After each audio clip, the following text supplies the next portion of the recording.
យប់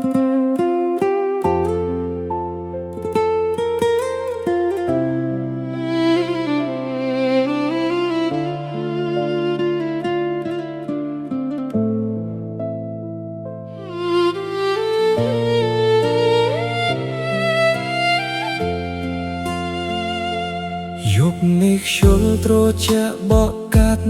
បេះដូង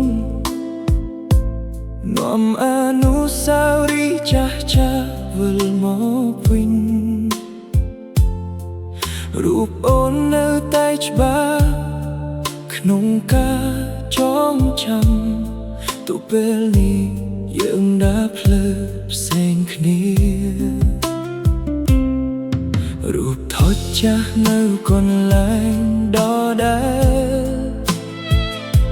ស្នាមញញឹមអូននៅតែធ្វើឲ្យបងនឹកអ្វីដែលធ្លាប់សន្យាជាមួយគ្នាคล้ายជារឿងរ៉ាវដែលមិនអាចត្រឡប់បងមិនដឹងថាអូនសុខសប្បាយទេមានរណាអ្នកមើលថែអូនហើយឬនៅតែបេះដូងបងនៅតែសួរខ្លួនឯងថាហេតុអ្វីស្នេហ៍យើងបាញ់ចប់បែបនេះសង្សារចាស់អើយអូននៅចាំបងទេ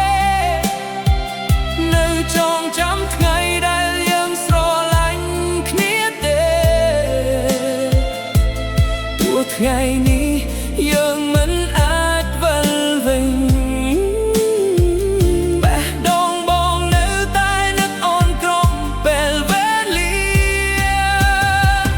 សង្សារចាស់អើយបងមិនអាចបំភ្លេចស្នាមញញឹមនឹងពាក្យស្រឡាញ់របស់អូនទោះដឹងថាវាគ្រាន់តែជាអតីតកាលតែអូននៅតែជាមនុស្សពិសេសក្នុងបេះដូងពេលឃើញកន្លែងដែលធ្លាប់ដើរជាមួយគ្នា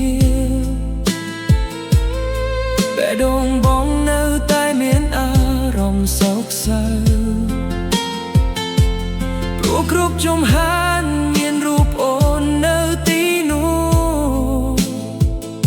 ជាអនុស្សាវរីយ៍ដែលមិនអាចលុបបានបាត់ថ្ងៃណាមួយយើងជួបគ្នាម្ដងទៀតបងសង្ឃឹមថាអូននឹងញញឹមដាក់បងទោះមិនមែនជាមនុស្សស្នេហ៍ដូចមុនក៏សូមឲ្យយើងក្លាយជាការចងចាំដល់អសង្សារចាស់